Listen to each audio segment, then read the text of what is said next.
Watu wote tutalazimishwa kuabudu siku hiyo. Watuzao sabato ya Bwana watapata mateso makali kwa kukataa kuitunza Jumapili iliyoanzishwa na upapa. Lakini sabato ya Jumamosi iliyoanzishwa na Mungu yatupasa tuheshimu.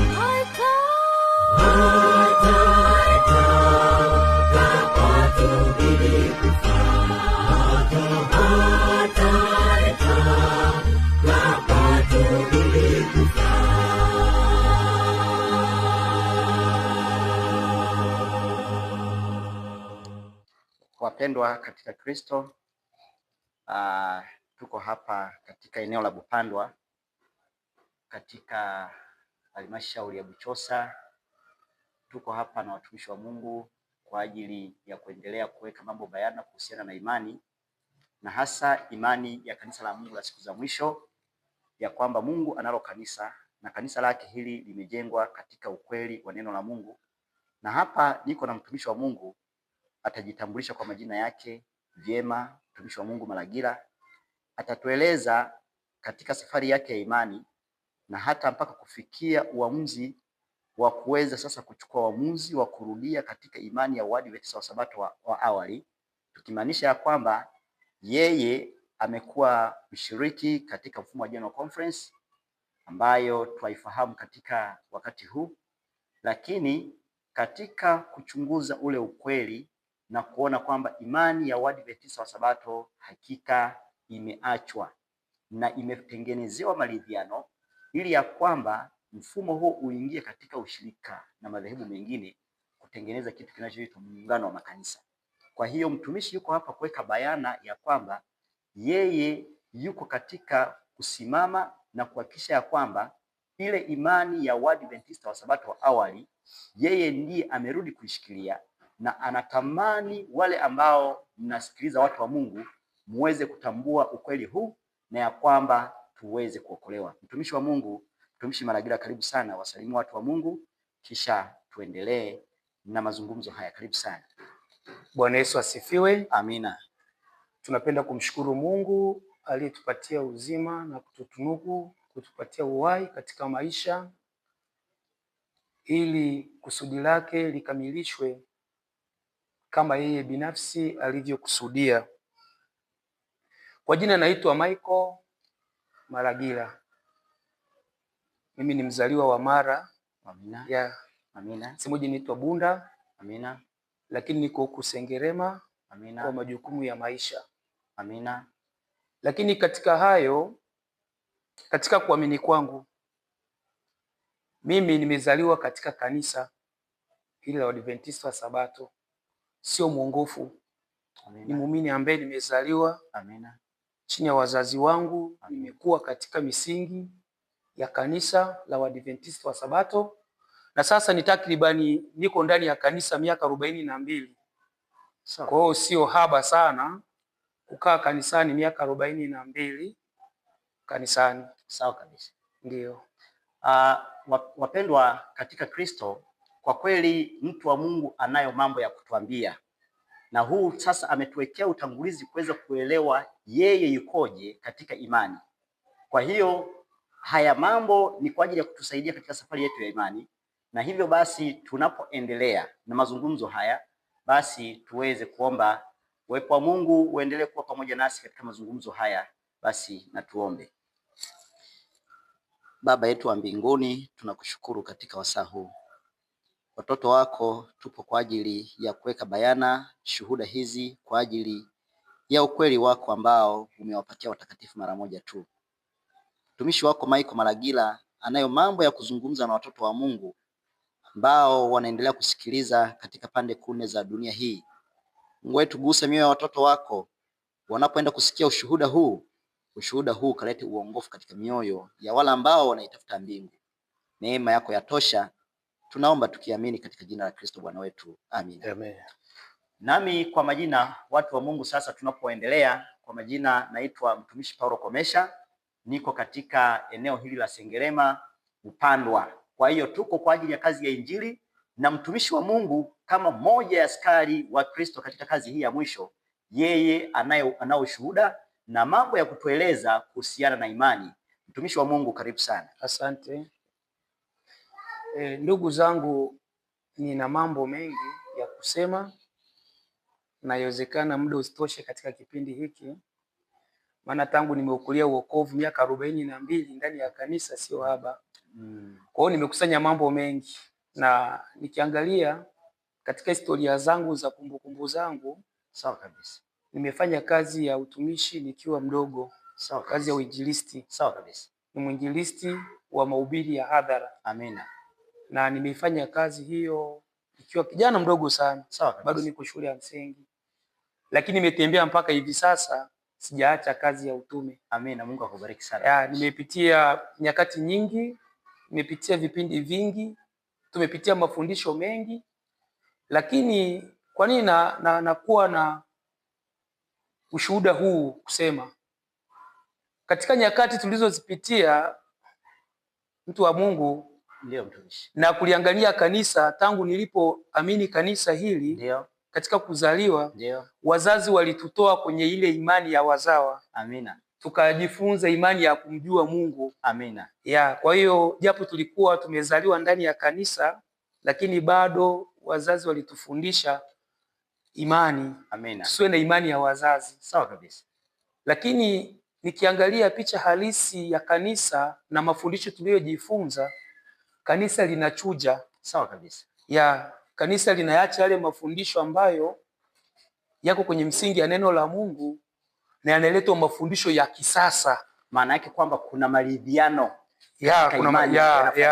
Maana wanapoleta mafundisho ya kisasa na mafundisho mageni, wewe ambaye umepitia mafundisho ya awali lazima utaona tofauti. Na mimi nimeona tofauti. Kanisa tulivyolipokea awali na sasa linakoelekea, unaona tofauti.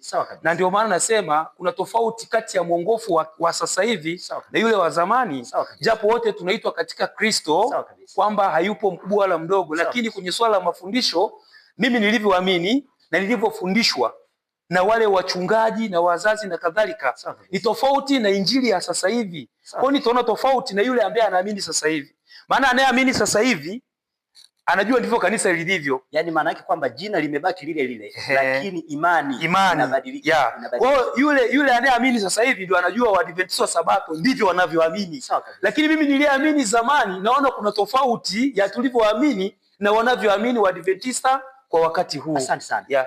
Labda mtu wa Mungu, naona sasa kwamba kuna mambo ambayo unaona kwamba kwa kweli imani inaachwa au imani imeachwa. Labda kwa msikilizaji ambaye anatufuatia na kutusikiliza, waweza kutubainishia sasa kwamba kwa kweli katika safari ya imani, kwa kweli Mungu katika safari ya kanisa lake anaelekeza hivi, lakini kuna mambo kama haya. Kwanza mimi nimekuwa mmoja wapo wa wabishi. Sawa kabisa.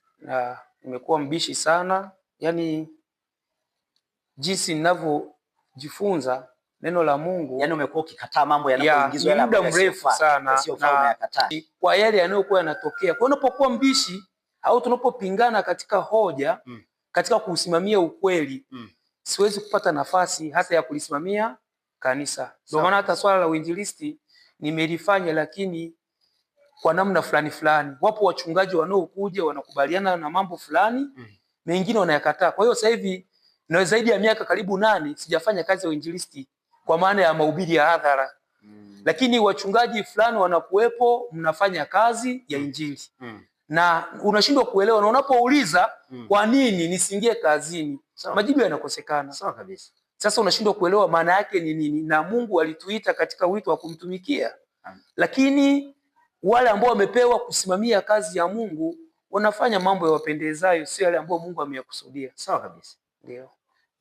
Watu wa Mungu, nadhani tu kwamba mtu wa Mungu hapa mtamuelewa vizuri, kwa sababu amesema tu ya kwamba yeye amekuwa akipinga, yaani kwa lugha nyingine amekuwa akiprotesti, akifanya uprotestant, kupinga mambo yasiyofaa, kama ambavyo tunaona ya kwamba Waprotestanti wakiwemo kina Martin Luther, lakini pia tukiangalia Mprotestanti wa kwanza Bwana wetu Yesu Kristo alivyokataa mafundisho na mapokeo ya wanadamu kutoka katika kabila la Yuda au katika Wayahudi, jinsi ambavyo waliingiza mapokeo yao wakaliacha neno la Mungu, Yesu akayapinga.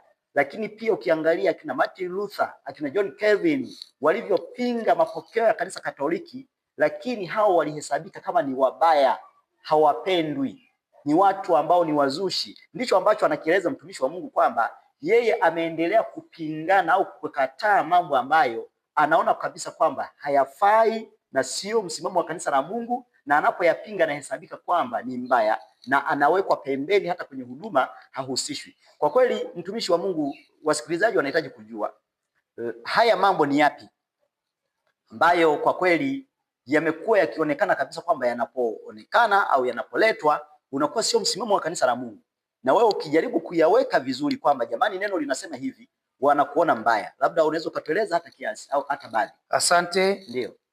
Labda nikuhakikishie. Ndio mtumishi. Nikuhakikishie kanisa limepelekwa mbali. Si kwa yale makusudi ya Mungu ambayo ameyakusudia. Sawa kabisa. Na nikwambie kanisa limeenda mbali. Sawa kabisa. Na tunapochukua kanisa ni jamii ya waumini wote waliomkubali Kristo.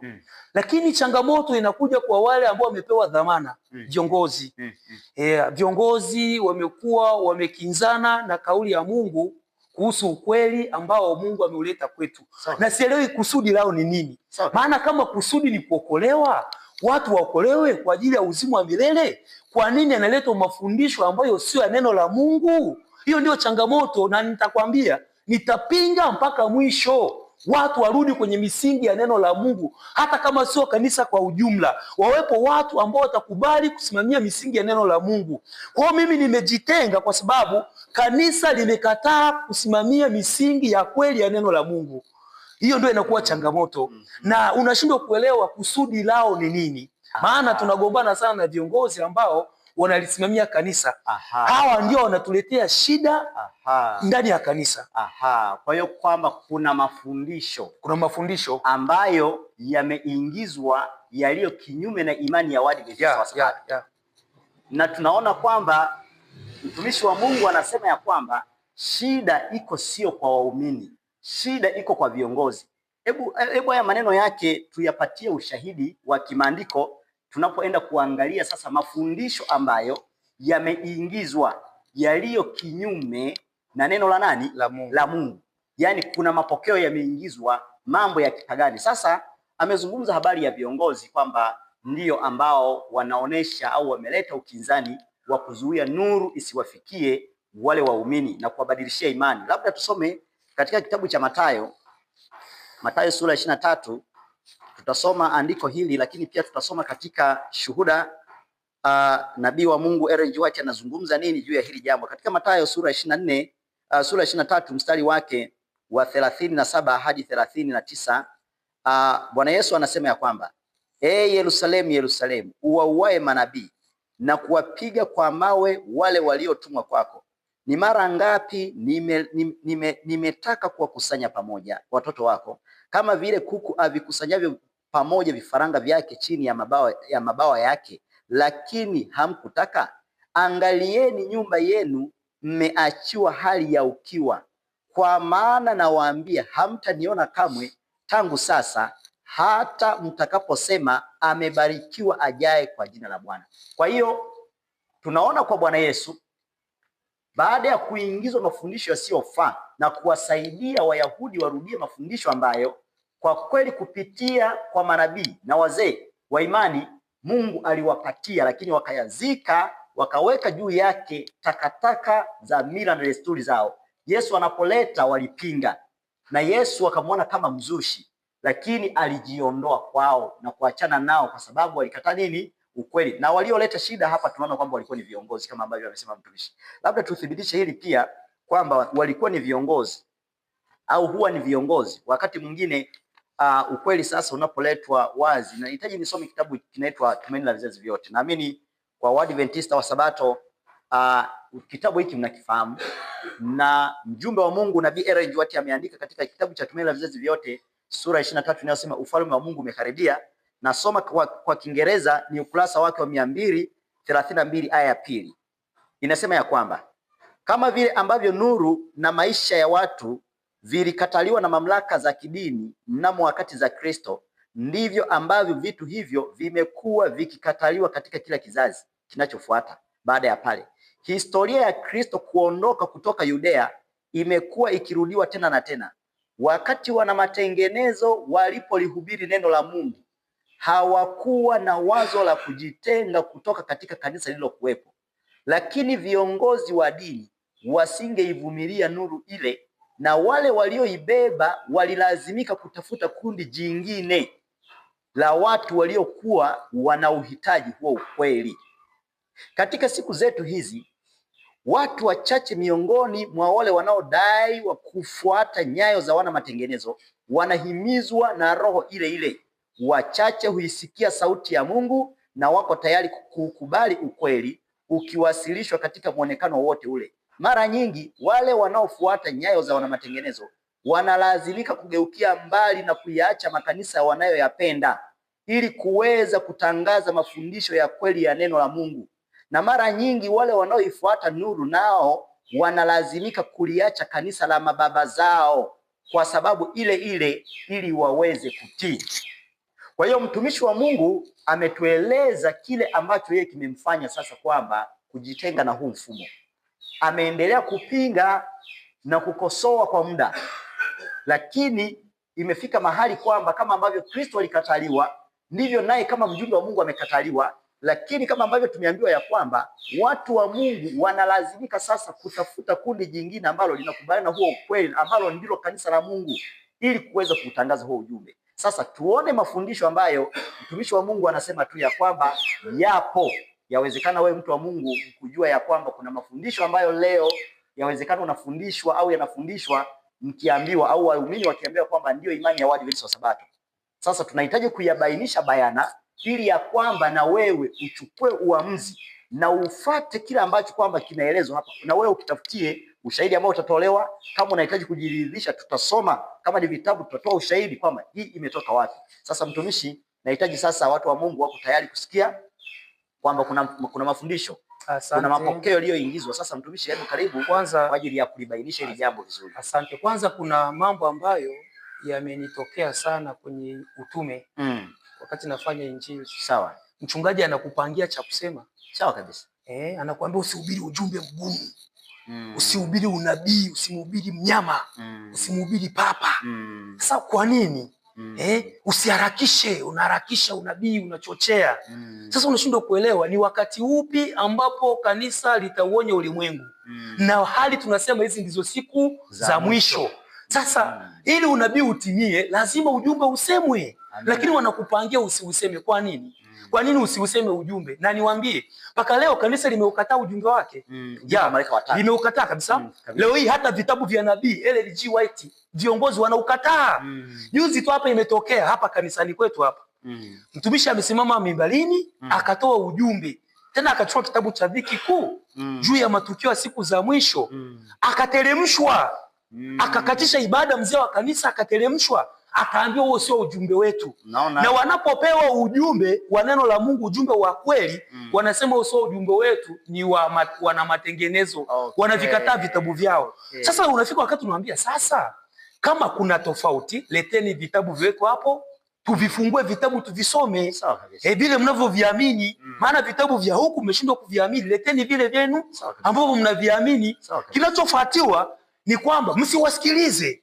Kwa nini wasisikilizwe? Hiyo sio hoja, hiyo sio kujibu hoja. Jibu hoja. Kama kuna mtu ameleta mafundisho ya uongo ndani ya kanisa, lete vitabu, fungua ukweli ujulikane. Lakini kwa nini uzuie na kelele nyingi na matusi? Hao ni waasi, hao ni kukosa hoja kwa sababu wamelikataa neno la Mungu. Kwa hiyo ndizo sababu ambazo zinafanya tushtuke, tuone kumbe viongozi hawana mpango wa kuwafanya watu waende mbinguni, isipokuwa wana ajenda zao za siri zilizojificha. Kwa nini wasiweke vitabu? Kama unaona kuna shida, weka vitabu hapo vifunguliwe, sio kuzuia. Alafu na kitu hiki, Wanaposema usiwasikilize, mbona wao wanataka kusikilizwa? Juzi wamemaliza kufanya mahubiri hapa. Mbona wanataka kusikilizwa? Lakini kwa nini wao wasiwasikilize wengine? Wataalamu wanasema hakimu wa kweli ni yule anayesikiliza. Sasa sio kuzuia. Kwa nini unazuia? Msikilize mtu hata kama yuko katika hali ya uovu, msikilize, ujue uovu wake ulipo ili umsaidie. Umkosoe kwa hoja. Sio kuzuia wakati hujui ana nini. Hiyo ndio changamoto na shida ambazo zinatokea ndani ya makanisa. Asante. Ndugu wasikilizaji na watazamaji wetu, hapa ndipo tunaanza kupata sasa siri iliyofichwa kwamba wahubiri wanapangiwa cha kuhubiri, na kinachowekwa hapo maana yake kwamba ni injili ya maridhiano, ya kwamba isionekane kwamba unahubiri tofauti na imani nyingine. Maana kwa kweli huu mfumo kama ambavyo tumesoma hapa, mfumo ndio umeingia kwenye ukengeufu na waumini wamebebwa pasipo kujua kwamba ile imani ya kanisa la Waadventista wa Sabato imeachwa likabaki jina. Sasa wale ambao wanarudisha ile imani ya Waadventista wa Sabato, tunapozungumzia imani ya Waadventista wa Sabato, tunarudia kwa wale ambao Mungu aliwakabidhi hii misingi na kuwarudisha katika imani ya mitume na manabii. Waliamini nini? Sasa wale ambao wanaporudi kule wanaitwa kwamba wanaleta uzushi ndani ya kanisa na kuleta mambo ambayo kwamba yanaleta uchochezi. Kwa mfano, mtumishi umezungumza habari ya mnyama. Maana ule ni ujumbe wetu, ujumbe wa malaika yule watatu, kwamba watu lazima tuwaonye wasimsujudie mnyama, wasisujudie sanamu ya mnyama, wasipokee chapa ya nani? Haya mambo lazima yaweke bayana. Sasa wasipoelezwa watu wataponaje? Kwa hiyo mtumishi ametuwekea vizuri tuelewe nini ambacho sasa kinaendelea. Naamini kuna wahubiri wengi ambao haya mambo sio mageni. Unapangiwa kwamba hiki ukazungumze, hiki usizungumze. Sasa sijui hamjagundua ili watu wa Mungu. Naamini sasa mambo kama haya mtumishi yeye hajayavumilia. Ndiyo maana anajitokeza kuweka huu shuhuda ili ya kwamba watu wa Mungu ambao wana mpango wa kuokolewa waokolewe. Labda mtumishi wa Mungu, tunapoingia kwa undani zaidi kuangalia sasa imani ya Waadventista wa Sabato wa awali, na tunaona kwamba kuna mafundisho kwa kweli yameingizwa. Na tunapoiangalia imani ya Waadventista wa Sabato wa awali, kwa kweli walisimama katika imani iliyojengwa katika msingi wa mitume na manabii. Na kwa kweli yawezekana hawa ndugu zetu, watazamaji na wasikilizaji wetu, wanahitaji kujua kwa undani zaidi ya kwamba hivi Waadventista wa Sabato wa awali waliaminije kuhusiana na imani inayohusiana na Mungu anayemwabudu. Maana kwa kweli moja ya mambo ambayo sasa mtumishi wa Mungu yanaonekana kuwa na changamoto ni habari pia ya Mungu ambaye leo anaabudiwa. Maana kuna Mungu ambaye anaabudiwa katika ulimwengu huu wa kidini, ni tofauti na Mungu ambaye amezungumzwa katika Biblia. Labda mtumishi, katika mafundisho sasa tunaweza tukayangalia ambayo pia yameingizwa na kwamba watu wa Mungu wameendelea kuyatolea ushuhuda, lakini wakionekana kwamba wao wanaleta kitu kingine. Karibu sana. Asante. Unajua mwalimu, hata haya mafundisho bado tu yanawachanganya. Hata hayo walioyaongeza bado hawayafati. Sawa kabisa. Yaani hata hiyo imani za msingi walizoziweka na nyongeza bado hawazitendei haki. Sawa kabisa. Kwa hiyo bado tu changamoto inakuwepo. Pamoja na kuyakataa mafundisho ya awali, bado hata yale walioyaleta bado yanawatesa. Yaani umekuwa mzigo kwao, ndio maana wanawatesa mpaka sasa. Wanashindwa hata kutetea ukweli wao waliouweka. Maana ni ukweli wao, sio ukweli wa Mungu ambao Mungu aliwaandaa waasisi kwa ajili ya ukweli kuleta katika ulimwengu. Kwa hiyo hata yale manyongeza yao walioyaleta bado yanawachanganya, maana wanashindwa hata kuyatetea. Kuhusu swala, kwa mfano, kuna nyongeza ambayo wameleta kuhusu ibada. Unajua, kati ya vitu vyote usicheze na ibada. Ibada ndiyo jambo la msingi kuliko mambo yote. Wamevuruga ibada, wakaleta miungu ndani ya kanisa la Mungu. Badala ya kumwabudu Mungu, wakaleta kuabudu miungu ndani ya kanisa. Sasa hiyo hata kuitetea bado inawachanganya, wanashindwa kuitetea, maana hata wanaoitetea hawajui ilikotoka. Maana Mungu amejifunua katika neno. Amina. Na yakiwa katika neno, tunaenda neno linatuamua. Kwa hiyo hata yale yaliyoletwa ndani ya kanisa bado wameshindwa kuyatetea kwa sababu hayako kwenye msingi wa neno la Mungu. Mungu wa Biblia sasa, mtumishi wa Mungu, kwa mujibu wa neno, Mungu wa Biblia ni nani? Mungu wa Biblia tunajifunza Mungu wa Biblia katika kitabu cha Wakorinto wa kwanza. Wakorinto wa kwanza sura ya 8. Wakorinto wa kwanza sura ya 8. Tunaanzia lile fungu la 5. tuanzie fungu la 5 hadi fungu la 6. Ndugu wasikilizaji na watazamaji wetu, naenda kusoma Korinto wa kwanza sura ya 8 mstari wa 5 hadi wa 6. Neno la Mungu linasema, kwa maana ijapokuwa wako waitwao miungu ama mbinguni ama duniani, kama vile walivyoko miungu mingi na mabwana wengi, lakini kwetu sisi Mungu ni mmoja tu, aliye Baba, ambaye vitu vyote vimetoka kwake, nasi tunaishi kwake. Yuko na Bwana mmoja Yesu Kristo, ambaye kwake vitu vyote vimekuwapo, na sisi kwa yeye huyo. Unaona? Kwa hiyo vitu viko wazi. Ijapokuwa wanaitwa miungu mbinguni au duniani. Kwa kuwa wako miungu wengi na mabwana wengi, ndiyo, pamoja na kuwepo wao, lakini sisi kwetu Mungu ni huyu, ni mmoja tu, aliye Baba. Sasa kuna nyongeza? Hapana. Yani hakuna nyongeza. Aliye Baba. Mungu ni mmoja, aliye Baba. Lakini katika ukamilifu Mungu akajifunua. Sasa hii shida ndio inayotusumbua katika kufasiri maandiko. Na wakati mwingine maandiko yamefasiriwa kama watu wapendavyo. Na Mungu hajatuacha katika vipengele fulani kwa maana ya kutufanya tusipate ujuzi wa kumjua. Mungu amejifunua, ametumia manabii. Kuna waasisi wa dini waliamini nini juu ya huyu Mungu? Na kama ni Mungu kweli, waasisi walitembea na Mungu yupi ambaye tunamjifunza kwao? Na hawa wamempata Mungu yupi ambaye yule waliokuwa na mwabudu waasisi sio Mungu wa kweli, ile Mungu aliyeletwa ni Mungu wa kweli, na wamemtoa wapi? Kwa hiyo tunajua haya ni mafundisho ya uongo, tena niseme ni ya shetani.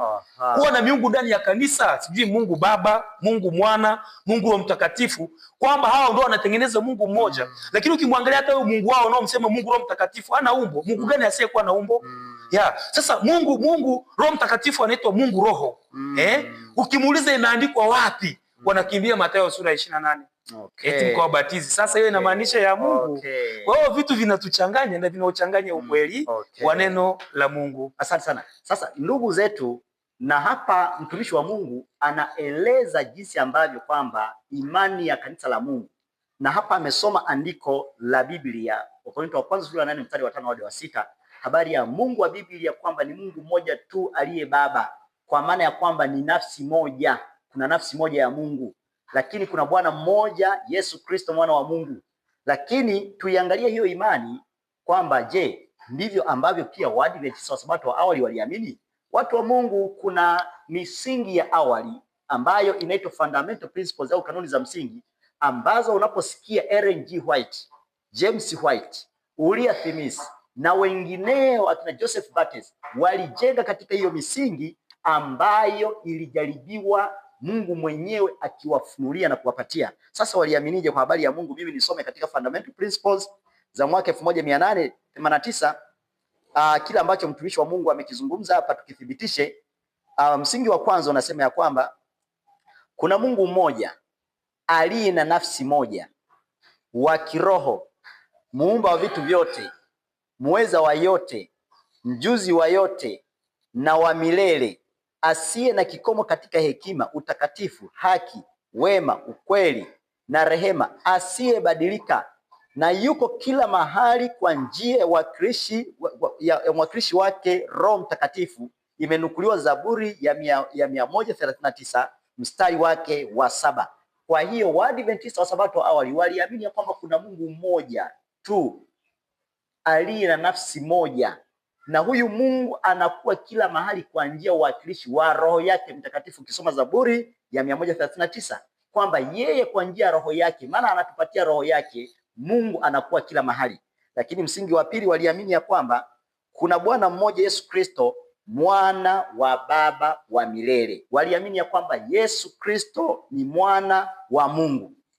Sasa amezungumza habari ya miungu. Maana yake kwamba hii imani imekataliwa. Maana yake kwamba kuna imani ambayo imeingizwa.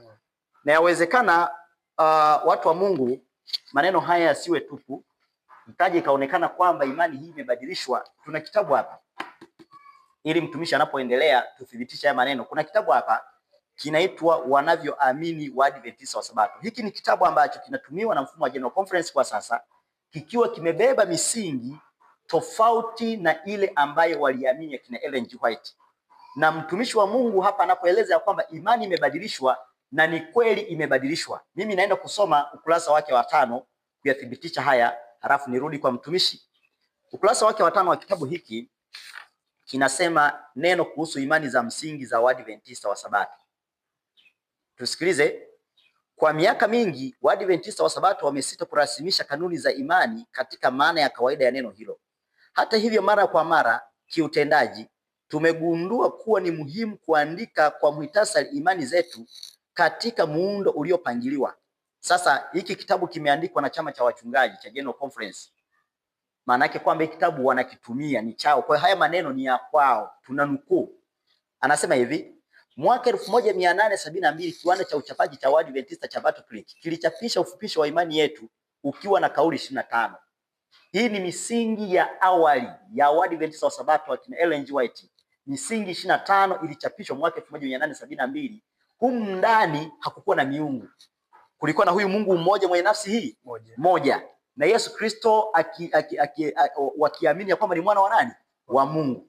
Sasa anasema hivi: hati hii ikiwa imesahihishwa na kuongezwa kufikia sehemu 28 ilitolewa katika kitabu cha taarifa cha buku za kanisa cha mwaka 1889 na iliingizwa tena katika vitabu vya taarifa vya miaka 1905 hadi 1914. Inafika 28, lakini wakiwa hawana utatu ndani yake, wakiamini kwamba kuna Mungu mmoja mwenye nafsi moja. Lakini tunaona kwamba mpaka mwaka 1914 watu wa Mungu tunaona kwamba misingi hii ilikuwa 28, haikuwa na utatu. Sasa sikiliza hapa, wanaendelea kueleza sasa. Baadaye katika kuitikia wito kutoka kwa viongozi wa kanisa katika Afrika kwa ajili ya tamko ambalo lingewasaidia viongozi wa serikali na wengineo kuielewa kazi yetu vizuri zaidi, kamati ya watu 4 ikijumuisha mwenyekiti wa conference kuu iliandaa tamko lenye mambo makuu ya imani kwa muhtasari. Tamko hili la imani za msingi 22 lilichapishwa kwa mara ya kwanza katika kitabu cha taarifa cha mwaka 1931. Sasa mwaka 1931 kamati ya watu 4 inakaa na kuja na misingi mipya 22, ambayo hii iliitwa fundamental beliefs. Ya awali iliitwa fundamental principles. Sasa hii 22 ndipo wanaingiza fundisho la utatu, lengo wa kubariki katika serikali za dunia na kwa wengineo, yani katika madhehebu mengine. Wakatengeneza injili ile ya maridhiano ambacho mtumishi anazungumza. Lakini anasema kwamba ilibaki hivyo mpaka mkutano wa conference kuu wa mwaka 1980 ulipobadilisha kwa kuweka muhtasari unaofanana lakini ukiwa na maelezo mengi zaidi, ukiwa katika ibara 27 wenye kichwa imani za msingi za Waadventista wa Sabato. Kwa mwaka 1980 hii misingi mipya inafika 27 na 2005 imefika 28 ikiwa na utatu ndani yake. Kwa hiyo mtumishi anapoeleza ya kwamba imani imebadilishwa na watu wameletewa miungu, huu ni ukweli. Karibu sana mtumishi. Asante. Ndio. Lakini pamoja na yote sio fundisho moja tu la utatu. Hata nembo ya kanisa imebadilishwa. Sawa kabisa. Tunapenda Waromani, Wakatoliki wana misalaba, hata Waadventista wa Sabato wana nini? Wana misalaba. Tena msalaba wa Sabato huko chini, kichwa chini miguu juu. Wanasema msalaba wa pekee. Maana kipindi unaletwa kama cha mwaka 96 kaliletwa kadogo kamejificha ficha. Lakini sasa hivi uko wazi, ukiupima ule msalaba ni kichwa chini miguu, sawa kabisa, miguu juu. Hayo yote ni mafundisho. Na mimi nilikuwa miongoni mwa watu waliopinga kuhusu fundisho hilo la Mungu mmoja. Nilikuwa sijapata ufunuo kwa kweli. Nishawahi kumteremsha mzee wa kanisa, analeta fundisho la Mungu mmoja. Lakini mimi ndio nilipinga na kupinga mpaka akateremka pale kutokulifundisha lile fundisho. Kwa hiyo mafundisho yanayokuja ndani ya kanisa si mafundisho yenye uzima, ni mafundisho yanayoliangamiza kanisa. Na ndio maana leo hii hata ukiangalia madhehebu mengine huko duniani wanasema Wasabato walikuwaga wa zamani. Sasa wa zamani walikuwaje na wa sasa wakoje? Maana wa zamani walisimama kwenye misingi, wa sasa hivi wamechuja. Na ndio maana sasa tumeamua kurudi kwenye misingi ya neno la Mungu. Wapendwa, Bwana Yesu asifiwe. Kwa tunashukuru sana kwa mazungumzo haya. Tunapoenda kutamatisha, mtumishi wa Mungu, bila shaka Mungu atatujalia baadaye tutakuwa na wasaa tena, tutaweka hii iwe sehemu ya kwanza. Kama kuna mambo tutaongezea sehemu ya pili, lakini watu wa Mungu tutambue tu ya kwamba mtu wa Mungu sasa yeye amefanya safari ya kurudi ndani ya kanisa. Sio mtumishi wa Mungu? Ndio. Maana yake kwamba hujafanya safari ya kutoka ndani ya nini? Waliotoka ni hao. Ni hao. Maana wamekataa mafundisho yenye uzima. Wao ndio wametoka ndani. Sasa wanadhani kwemo kwenye majengo, ndio wanadhani wako ndani ya kanisa. Okay. Wako kwenye majengo. Kwao ndio wametoka kanisani. Kwa hiyo waelewe. Sisi tumerudi kanisani. Kwa tumerudi katika imani ya Waadventista wa Sabato wa awali ambao walijenga mafundisho yao katika imani ya mitume na manabii. Kwa hiyo mtu wa Mungu, Mungu akubariki sana. Naamini ushuhuda huu utasaidia walio wengi ambao wanaipenda kweli, tena wanapenda kuokolewa. Mungu na tusaidie sana, tujiandae tu kwa ajili ya wakati mwingine. Watu wa Mungu, Mungu awabariki sana kwa kuendelea kufuatilia na kuendelea kututegea sikio kwa kufuatilia kweli hizi ambazo zinatubainishia habari ya imani ya kweli, na mtumishi wa Mungu amesimama kama mjumbe kwa ajili ya kusimamisha huu kweli.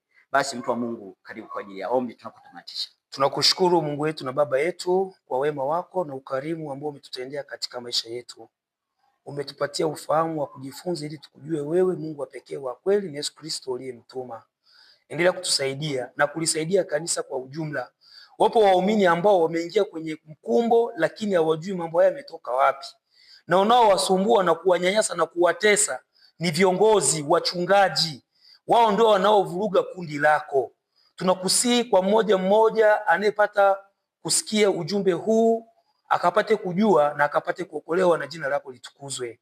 Tunapoenda katika nyakati zingine kuwa pamoja nasi, tunaomba kwa jina la Yesu Kristo. Amen. Amen. Mungu akubariki sana. Amen. Mungu akubariki sana.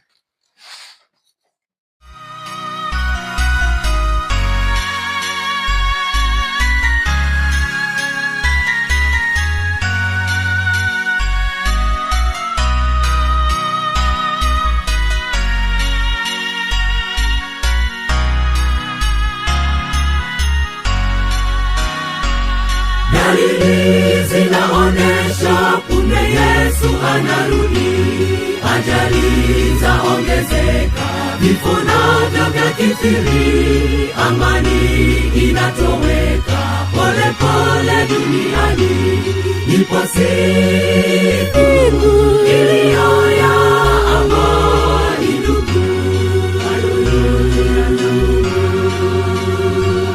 Dalili zinaonesha punde Yesu anarudi, ajali zaongezeka, vifo navyo vyakithiri, amani inatoweka pole pole duniani. Ipo siku iliyo ya amani ndugu. Masumbuko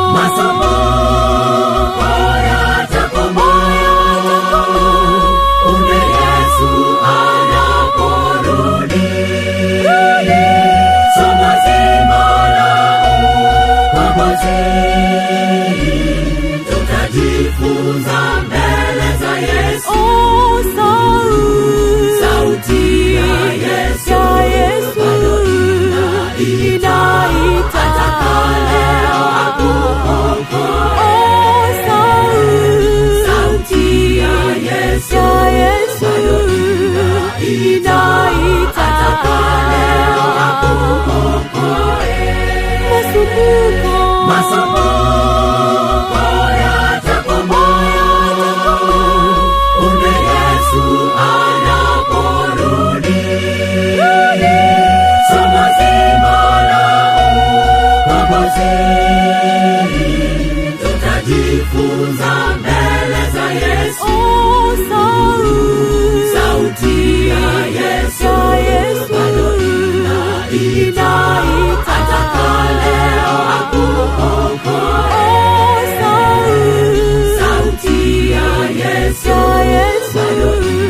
Tunapoyaona hayo tuchangamke ndugu, hatuna cha kupoteza, tuna muda mchache, raha za hii dunia zisitucheleweshe. Duniani sisi tu wahitaji ndugu, tunapoyaona hayo tuchangamke ndugu, hatuna cha kupoteza, tuna muda mchache, raha za hii dunia zisitucheleweshe. Duniani sisi tu wahitaji ndugu, masumbuko yatakomboa punde Yesu anaporudi. Somo zima la ukombozi tutajifunza mbele za Yesu. Sauti ya Yesu bado inaita, ataka leo akuokoe. Sauti ya Yesu bado inaita, ataka leo akuokoe. Masumbuko yatakomboa punde Yesu anaporudi. Somo zima la ukombozi tutajifunza mbele za Yesu. Sauti ya Yesu bado inaita, ataka leo akuokoe. Sauti ya Yesu bado inaita, ataka leo akuokoe. Masumbuko yatakomboa punde Yesu anaporudi. Somo zima la ukombozi tutajifunza